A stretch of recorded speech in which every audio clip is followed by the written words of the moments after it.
Muy bien. El título del mensaje de esta mañana se llama Invitados a un gran banquete. ¿Ya? Y fíjese que el contexto, la situación que nace de Jesús de contar esta historia es justamente porque Él estaba presente en un banquete. Él estaba presente al momento de contar esta historia en una cena. Y así nos comienza diciendo el capítulo 14 del versículo 1 en adelante, que a Jesús lo invitaron justamente a una cena. Pero esta invitación tenía un problema, que el mismo autor, Lucas, nos dice de que a Jesús lo llevaron para probarle. Los fariseos lo acechaban, porque los fariseos tenían un problema, que el día de reposo o el día sábado ellos no hacían absolutamente nada. Y Jesús, justamente lleno de amor, lleno de misericordia, en ese lugar hace un milagro, ¿cierto?, sanando a un hombre hidrópico, que la Biblia así lo menciona. Jesús estaba cenando en la casa de un fariseo que pareciera ser era bien connotado, era un principal, era un gobernante. Y la Biblia lo menciona como un fariseo. Pero a Jesús eso le importó poco para demostrar su amor, para demostrar su misericordia. Lo que hicieron estos hombres simplemente fue una excusa. Ellos quisieron poner a Jesús en una prueba, quisieron ponerle una trampa en el día de reposo. Y esa es la ocasión para la historia que vamos a predicar en esta hora de la mañana. Jesús, lleno de sabiduría, lleno del conocimiento de lo alto, entrega esta parábola conociendo el corazón de los que estaban ese día en la cena. Dios conocía las intenciones. Jesucristo leía las mentes porque Él es el omnisciente, Él lo sabe todo. Conocía que la intención no era que Jesús fuera a visitarlos. Ellos querían ponerle una trampa en esa hora. Y Jesús, como sabe todas las cosas, entonces, y sabiendo la intención, propone esta parábola que tiene como sentido y tiene como propósito mostrar finalmente que el Evangelio está al alcance de todos. El mensaje de salvación debe ser un mensaje y una invitación para todos, porque cuando Jesús empieza a predicar esta parábola, hay muchos que lo están escuchando, y principalmente están allí los fariseos, que eran un partido político y religioso del tiempo del Señor, que se conocían la ley de tapa a tapa, conocían la historia de Moisés, conocían la historia de David, conocían los salmos, conocían los profetas, pero con el conocimiento no les alcanzaba, porque ellos estaban lejos de Dios. La ocasión de esta parábola es justamente uno de los invitados al banquete de la casa del fariseo, el cual le pareciera ser que estaba muy contento, estaba muy feliz. Porque justamente él le dice, entonces, en la parábola, ¿cierto?, oyendo esto, uno de los que estaba sentado en el versículo 15, con él a la mesa le dijo, bienaventurado entonces el que coma el pan en el reino de Dios. Porque los fariseos tenían un problema. Los fariseos pensaban que el reino de Dios era un reino terrenal, que era un reino que se establecería en ese tiempo y que Jesús iba a derrotar a los romanos para establecer un reino terrenal. Pero el reino de Jesús es espiritual. Y de ese reino, usted y yo, gracias a Jesús, también somos parte. Y algún día vamos a ser parte también de este tremendo banquete que Jesús comienza a predicar. Jesús estaba irado. Ellos lo habían invitado a cenar, pero querían atraparlo. Pero Jesús, lleno de la sabiduría y del conocimiento de lo alto, entonces le enseña algunas lecciones que vamos a revisar en esta hora de la mañana. Hermanos, iglesia, ¿qué necesitamos usted y yo para ser parte de este gran banquete celestial? Porque el banquete, porque la celebración en el tiempo de los judíos tenía una idea muy principal, que era un tiempo de celebración, un tiempo de unidad, un tiempo de amor. Era estar justamente con el principal. Y en esta historia, el Señor que invita, el principal que invita es Dios. Y Dios sigue invitando. Dios sigue llamando. Dios sigue anunciando que vengan a Él. Y Jesús enseña algunas verdades de la cual usted y yo tenemos que aprender hoy día para entender si algún día queremos ser parte de este banquete celestial. Fíjese lo que sucede en la primera parte. Una vez que Jesús los sana a este hombre hidrópico y le pregunta a los fariseos si es lícito sanar. Los fariseos se quedaron perplejos, se quedaron callados, porque ellos veían la ley tan cuadrada, tan estructurada, que no podían entender los milagros del Señor. Y en el versículo 7, Jesús ve el corazón de los que allí estaban, un corazón que solamente pareciera ser que lo que les interesaba eran los primeros lugares, era el reconocimiento. Porque desde que la tierra es redonda, a la gente lo único que le interesa en algunas ocasiones es el reconocimiento. Es el que los nombren, el nombramiento. Si no, no trabajan, si no, no sirven. Observando, dice el Señor, cómo escogían los primeros asientos a la mesa.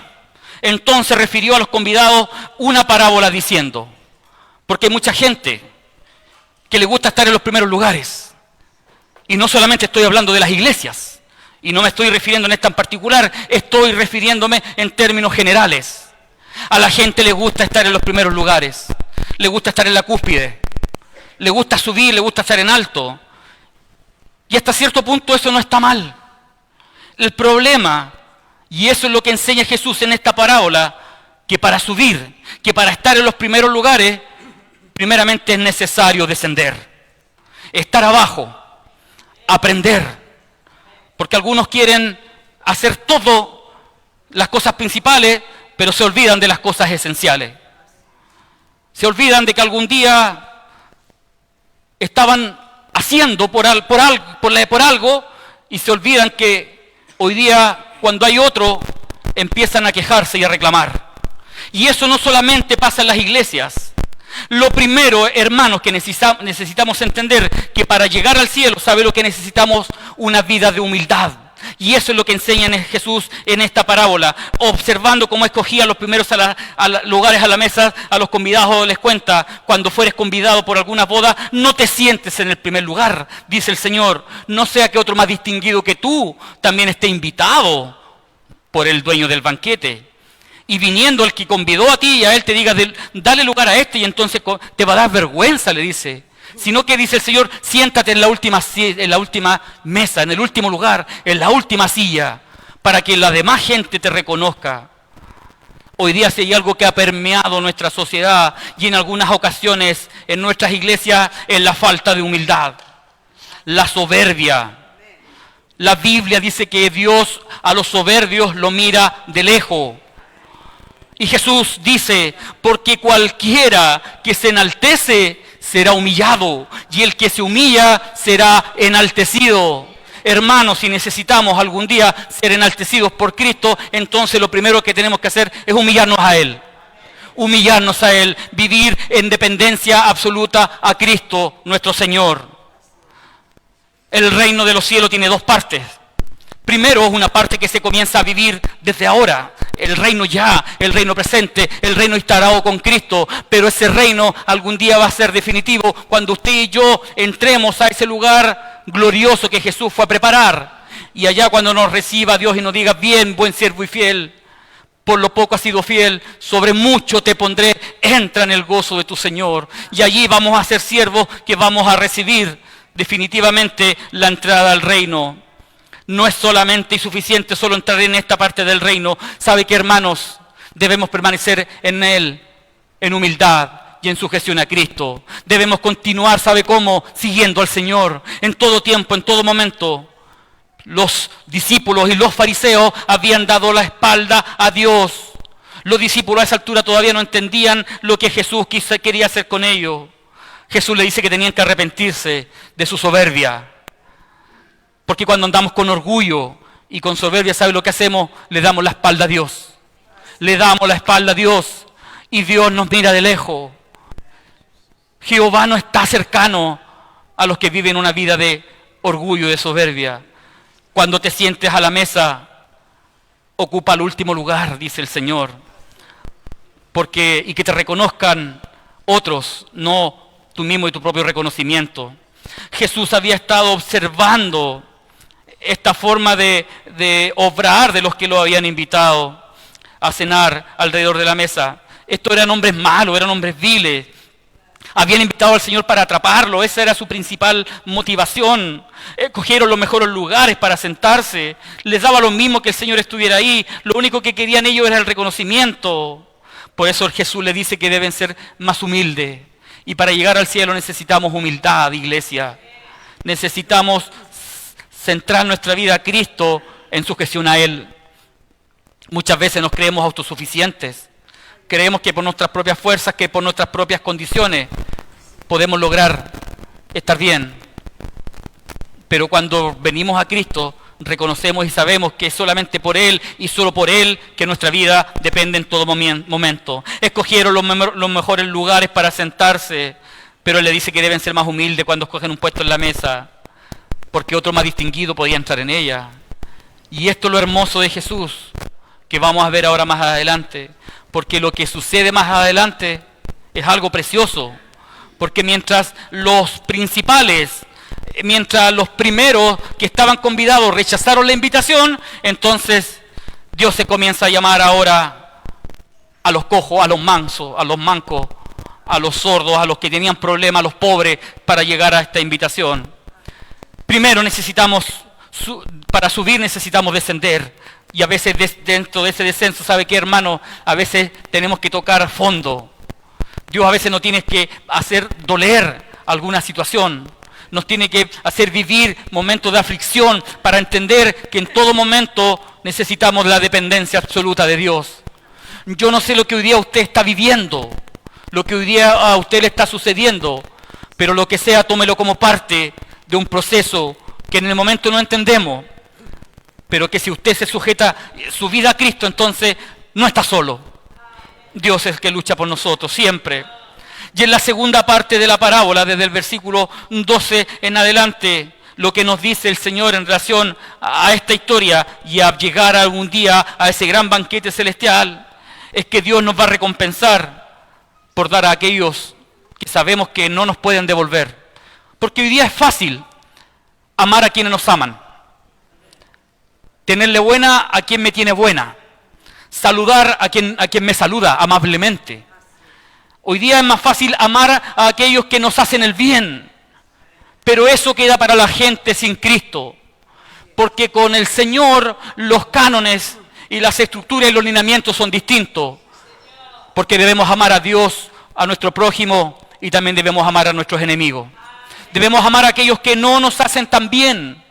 Y la historia continúa, y desde el versículo 12 al versículo 14, entonces el Señor le dice, en primer lugar, ¿cierto?, al dueño de la casa, le dice lo siguiente, dijo también al que lo había convidado, al que lo había invitado, cuando tú hagas comida o cuando hagas cena, no llames a tus amigos, ni a tus hermanos, ni a tus parientes, ni a vecinos ricos, no sea que a ellos a su vez te vuelvan a convidar y sea recompensado, porque eso es fácil.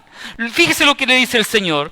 Mas cuando tú hagas un banquete, llama a los pobres, llama a los mancos, llama a los cojos, llama a los ciegos, y serás bienaventurado, porque ellos no te pueden recompensar, pero sabe que la mayor recompensa viene del cielo. Seremos recompensados en la resurrección de los muertos. Hermanos, ¿qué quiso decir el Señor con esto? De que debemos hacer el bien con todos.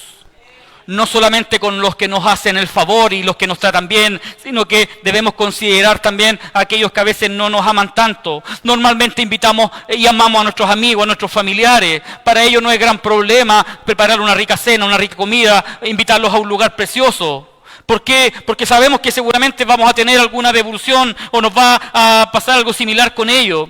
Pero Jesús en este momento lo que está diciendo es que debemos dar un paso más. Debemos amar a quienes a veces no nos hacen tan bien.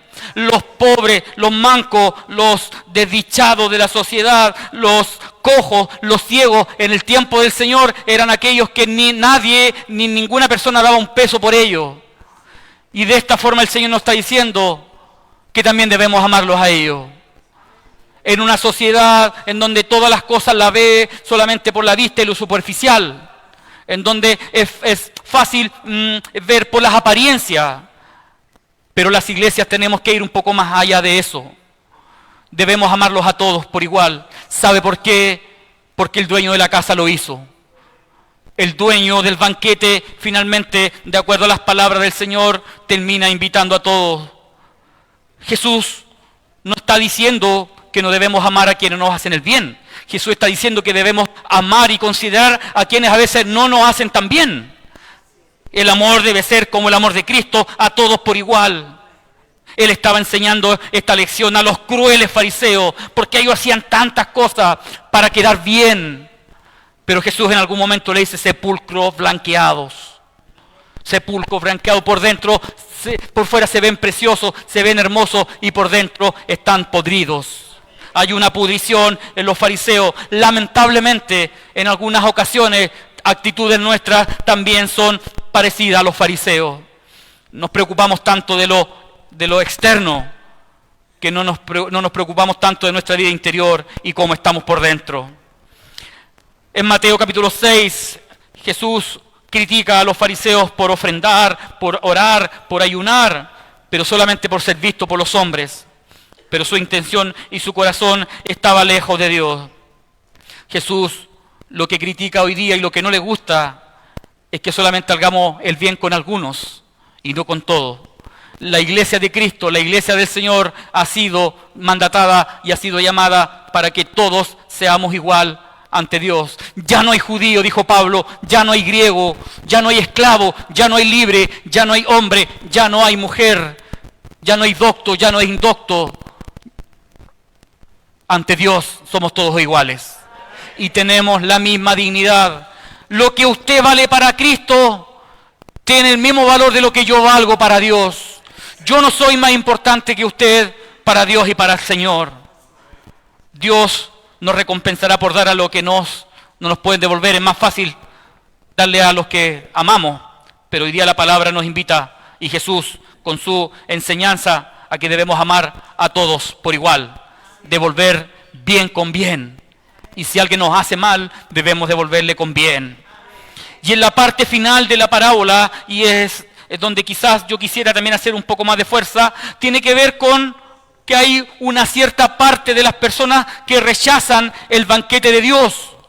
Esta invitación, y hoy día esta invitación sigue vigente y mucha gente la sigue rechazando. ¿Y sabe cómo lo hace? Con excusas, excusas y excusas. No son solamente más que eso. En el versículo 15 en adelante, que fue el que leímos, oyendo esto, uno de los que estaba sentado a la mesa y pareciera que quiso quedar bien con el Señor, le dice, todavía con esta idea terrenal, del banquete terrenal, le dice, entonces, cuando estemos en ese banquete en el reino de Dios, entonces vamos a ser bienaventurados cuando comamos el pan. Y el Señor echa por tierra todo interés de los hombres y sus pensamientos humanos.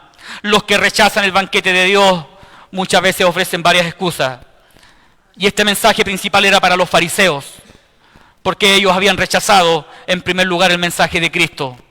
A los suyos vino y a los suyos, dice Juan, ¿cierto?, no le recibieron. Rechazaron el mensaje de Cristo. Un hombre presente en el banquete se interesó en lo que Jesús dijo acerca de la resurrección de los muertos. Él le dijo, bienaventurado el que ese día coma el pan de Dios en el reino de Dios. El siguiente versículo entonces Jesús le dice, muestra un contraste entre lo que el hombre pensaba y lo que Jesús enseñaba. Jesús le respondió a este hombre un punto de vista que tiene que ver con algunas excusas que muchas veces presentamos ante Dios. En el Antiguo Oriente, en el mundo antiguo, y hoy día ya no es tanto, para hacer un banquete, para hacer una gran cena, había que hacer 2 invitaciones. Una se hacía con mucha anticipación, ¿ya? Y pareciera ser que cuando Jesús comenta esta historia, era una invitación, era la segunda invitación a esta gran cena. El problema es que la gente ya sabía con tiempo que tenía que programarse para ir al banquete. Y cuando llega ese día de la invitación, muchos se excusaron. Y excusaron con excusas pobres. Y todos a una comenzaron a excusarse. Fíjese, todos comenzaron a excusarse de acuerdo a la parábola. Y Jesús nombra 3 tipos de excusas, pero fueron muchos los que se excusaron. El primero dijo: he comprado una hacienda y necesito ir a verla, te ruego que me excuse. Otro dijo: he comprado 5 yuntas de bueyes y voy a probarla, te ruego que me excuses. Y la última dijo: acabo de casarme, por tanto no puedo ir. Como si para casarse en el antiguo tiempo había que casarse de un día para otro. Los matrimonios se preparaban por meses. Ese hombre sabía cuándo tenía que casarse y cuándo era la fecha. Por lo tanto, era una excusa barata. Todas las excusas que se le presentan al Señor son extrañas, son excusas simplistas. En otras palabras, ¿sabe lo que Jesús nos está enseñando? Que los fariseos y que los hombres rechazan al anfitrión, rechazan a Dios.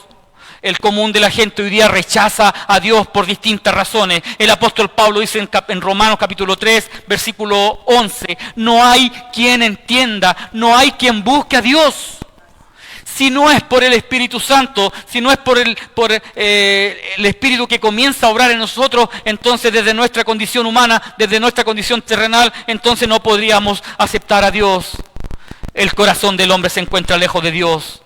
Nadie tiene interés de buscarle, ni menos servirle. Por eso yo doy gracias a Dios por la gente que hoy está, por los que se comprometen a trabajar en la obra del Señor, por los que dicen: sí, yo voy, yo puedo, yo lo hago, porque la mies es mucha y los obreros son pocos. Ya esos pocos obreros hay que cuidarlos. No les gustaba el anfitrión. No existen buenos motivos, solamente habían excusas. Hay 3 tipos de excusas. La primera excusa tenía que ver con las posesiones. El hombre dijo que había comprado una hacienda y que necesitaba ir a verla. Seguro que cuando alguien compra algo sin ir a verlo, nadie compra algo sin ir a verlo. Bueno, hoy día se compran las cosas por Mercado Libre, ¿verdad? Hay tanta tecnología, pero uno por lo menos se ve una imagen y ahí echa a correr la fe si es que llega. Pero generalmente, o hasta antes de esta era tecnológica, uno iba a comprar algo, ¿cierto? Y sabía lo que tenía que comprar. Yo me acuerdo que antes había un concepto que se llamaba como ir a empaquetarlo, ¿no? Yo no sé si sirve todavía, que usted sabía lo que compraba, ¿cierto? Y pagaba antes y después lo retiraba, ¿no? Así era más o menos la forma. Las grandes tiendas funcionan, ¿cierto? Que usted les paga una tarjeta de crédito, ¿cierto? O de débito, o si tiene lo compra en efectivo, pero usted sabe lo que compra. Imagínese comprar una hacienda, comprar un gran terreno sin ir a verlo. Este hombre quiere ir a verlo. Excusa tonta y facilista. La segunda persona utilizó los negocios como excusa. Dijo que había comprado 5 yuntas de bueyes. Su excusa fue que necesitaba saber si iban a arar la tierra.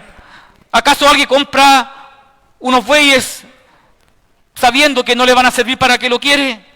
Sería insensato pensar algo así.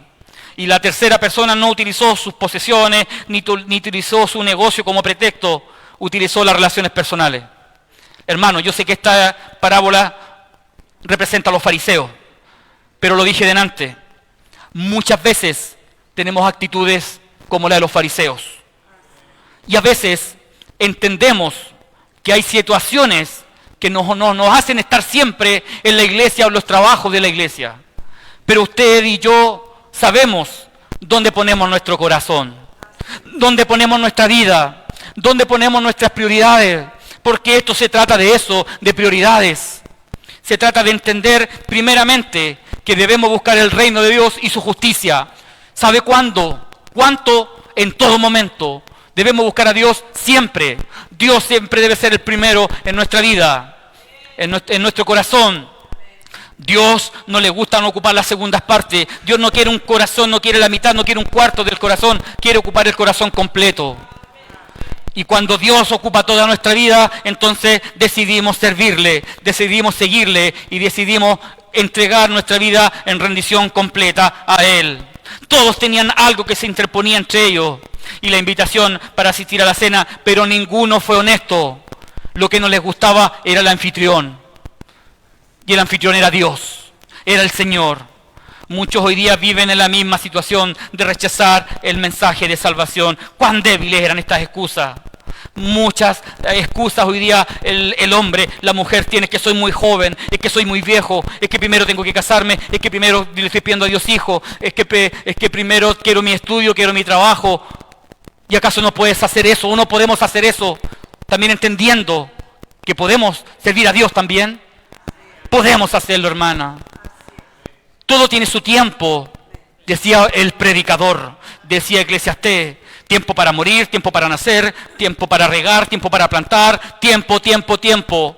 Pero cuando leemos esa historia, cuando leemos esa porción de Eclesiastés, el predicador lo único que está diciendo que el único tiempo que tenemos es para buscar a Dios. Los seres humanos hemos estructurado, organizado todo nuestro tiempo que siempre dejamos al Dios para el final. Dejamos a Dios en segundo, en tercer lugar. Cuidado, hermanos. Porque al final de sus días, Salomón, que es quien escribe Eclesiastés, se da cuenta que todo lo que está debajo del sol es vanidad. Y él, al ordenar sus tiempos, se dio cuenta que pereció y que su vida finalmente estuvo lejos de Dios. Que no nos pase lo mismo que Salomón. ¿Y qué significa eso? ¿Acaso que debemos estar todos los días en la iglesia? No estoy diciendo eso. Por supuesto que es importante congregarse y Hebreos nos dice, ¿cierto?, que reprende a los que no se congregan. Pero hay situaciones que a veces no podemos por venir, ¿verdad?, por trabajo, por familiares, por algunos cumpleaños, por algunas situaciones. Pero lo que yo estoy diciendo es que nuestra prioridad siempre debe ser el Señor. En el sentido de, hay situaciones que Dios entiende que no podemos venir, pero cuando hay el tiempo, cuando podemos hacerlo, vengamos, hermanos. Busquemos de Dios en la oración, busquemos de Dios en los cultos, busquemos de Dios en los estudios bíblicos que ya vamos a comenzar en marzo, en la escuela bíblica que también comienza en marzo, en las actividades de las distintas instituciones. Yo me alegro ver hoy día a tantas hermanas Dorcas, a tantas damas también, Dios las bendiga a las damas, a cada uno de las instituciones, los varones, a todos que hoy día nos hemos congregado, pero todavía faltan. Y damos gracias al Señor por tantos que hoy día han recibido esta invitación, que no viene de este pastor, que no viene de la administración, que viene de parte de Dios, porque si hoy día estamos acá es porque el Espíritu Santo ha amonestado sus vidas. Y damos gracias al Señor por eso. Muchos hoy viven de la misma forma, excusas, pretextos para no tomar la firme decisión de seguir a Cristo, de hacer su voluntad, de vivir en sujeción, en obediencia y en cumplimiento a sus mandamientos. Hoy día muchos quieren solamente vivir de acuerdo a sus propios estándares y no buscar a Dios. ¿Sabe por qué? Porque hay un momento en que a Dios no lo vamos a encontrar. Dice la palabra que debemos buscar a Dios mientras Él pueda ser hallado. Y yo no quiero asustar a nadie y lo que menos pretendo es ser un fatalista, no es la idea mía. Pero la Biblia por lo menos dice que va a llegar un momento en que a Dios no lo vamos a poder encontrar y ahí va a ser demasiado tarde. Y allí será el lloro y el crujir de dientes. Pero Señor, predicamos en tu nombre. Señor, yo hice esto, lo otro. No te conozco, hacedores de maldad, dice Jesús. No te conozco, pero Señor, yo fui esto otro. No te conozco, hacedores de maldad. Porque conocer al Señor tiene que ver con una vida de intimidad. Tiene que ver con una vida de comunión íntima con el Padre. Y ya en la parte final del mensaje, fíjese la conclusión que hace el Señor del versículo 21 en adelante. Vuelto el siervo e hizo saber estas cosas a su Señor. Entonces dice, enojado el padre de la familia. Enojado, Dios se aira. Dios se enoja cuando no obedecemos a sus mandamientos. Porque rechazar a Dios tiene que ver con rechazar el Evangelio y el sacrificio de Cristo. Rechazar a Dios constituye el desprecio del amor de Dios y el sacrificio de Cristo en el Calvario. Rechazar a Dios no es cosa fácil, no es cosa ligera. Y lo que está diciendo aquí el Señor es que muchos aquel día van a ese juicio eterno y a la ira de Dios. Hay multitudes de personas en la actualidad que se imaginan que serán aceptadas en el cielo porque han insistido un par de veces a los cultos o porque han mandado su ofrenda y piensan que con eso es suficiente. No te conozco, dice el Señor, hacedores de maldad. Necesitamos entrar en una vida de intimidad, en una vida de comunión, en una vida de obediencia y sujeción a Cristo siempre y en todo momento. Sin embargo, hay personas que todavía no han respondido al llamado de Dios, que nunca han tomado la firme decisión de aceptar a Cristo. Tales personas, dice el Señor, no tendrán parte en el reino venidero y no serán parte del banquete celestial. Yo quiero invitar a muchos de los que hoy día están acá en este lugar, que quizás todavía no han tomado la firme decisión de seguir a Cristo. Háganlo. Háganlo. Es la mejor decisión que como seres humanos podemos tomar. Ser fiel a Él. De esta vida, hermanos, hay una y una mejor. Esta parábola era una advertencia a los judíos, era una advertencia a los fariseos. Ellos se sentaban en la mesa confiados que solamente por ser fariseos les alcanzaba para estar en los mejores lugares. Y Jesús echa por tierra toda esa condición, toda esa verdad que ellos consideraban. Estaban seguros que un día se sentarían en la gran fiesta con Abraham, con Isaac y con Jacob. Los judíos tuvieron un gran privilegio por muchos siglos. Fueron el pueblo de Dios. Pero Jesús nos les enseña al final de la parábola. Vuelto el siervo, entonces enojado, el padre de familia dijo a su siervo: ve pronto por las plazas, por las calles, por la ciudad y trae a los pobres, a los mancos, a los cojos y a los ciegos. El mensaje de salvación sigue abierto para todos, hermanos. Sigue abierto y esa es nuestra responsabilidad de seguir llamando, de seguir invitando, porque Dios sigue llamando. Y fíjese lo que le dice el siervo, versículo 22. Señor, se ha hecho como mandaste, pero todavía queda lugar. ¿Y qué dice el Señor? ¿Piensa que con eso es suficiente? No. Entonces ahora le dice: anda por las plazas, anda por los caminos, anda por los vallados y fuérzalos a entrar. Y esta idea de la fuerza a los entrar, lo predicamos hace un tiempo, tenía que ver con que el reino de los cielos es para los violentos. Necesitamos entrar con violencia al reino de los cielos. Violencia significa poner a Dios siempre en primer lugar y que Él sea nuestra mejor decisión.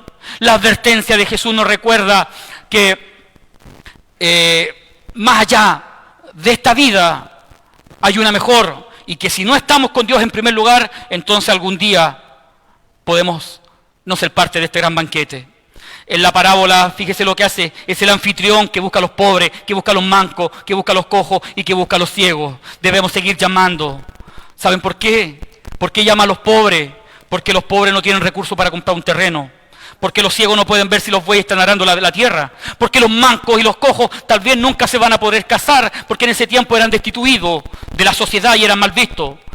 Por tanto, tenían menos excusa.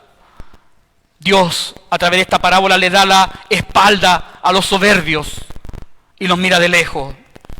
Y empezó a buscar a los samaritanos, que eran los judíos mezclados. Empezó a buscar a la iglesia, a los gentiles. Y ahí nos empezó a invitar, y ese mensaje nos llegó a nosotros. Nosotros éramos los mancos, nosotros éramos los ciegos, nosotros éramos los cojos, nosotros somos los pobres. Porque dice el apóstol Pablo que de lo vil, de lo más pobre, de donde nadie ni nada daba un peso por nosotros, de ahí nos llamó el Señor.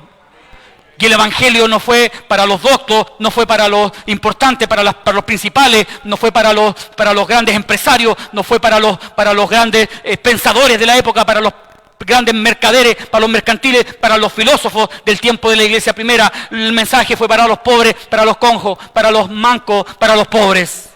Y ahí estamos nosotros hoy día, reconociendo nuestra pobreza espiritual. Y no estoy hablando en una pobreza, reconociendo nuestra pobreza espiritual, eso quise decir. Y no estoy hablando de la pobreza material, porque muchos hoy día no vivimos tan pobres, o no nos faltan quizás algunas situaciones o algunas cosas que son del diario vivir. Algunos quizás sí, hoy día no les alcanza a lo mejor para tanto. Pero a Dios a muchos nos ha bendecido con un bonito auto, ¿no? Una bonita casa. Otra casa, una segunda casa. Y qué bueno que esas son bendiciones, pero somos espiritualmente pobres cuando reconocemos que necesitamos a Cristo en nuestra vida y en nuestro ser. Dios llama a los pobres espirituales. Lo único que no son bienvenidos son los que rechazan la invitación. ¿En cuál grupo está usted, hermano? Hermana, ¿en cuál grupo estamos? De los que rechazan la invitación amante, amorosa. No rechacen la voz tan amante de Jesús, tu bendito Señor. Versa uno de los himnos que muchas veces cantamos, sobre todo en las predicaciones a la calle. O somos de los que hemos aceptado el mensaje. ¿Cuántos de los que estamos aquí queremos un día estar con Cristo arriba en los cielos? ¿Cuántos de los que estamos acá queremos la vida eterna? Iglesia, le tengo una muy buena noticia. Podemos hacerlo. Porque el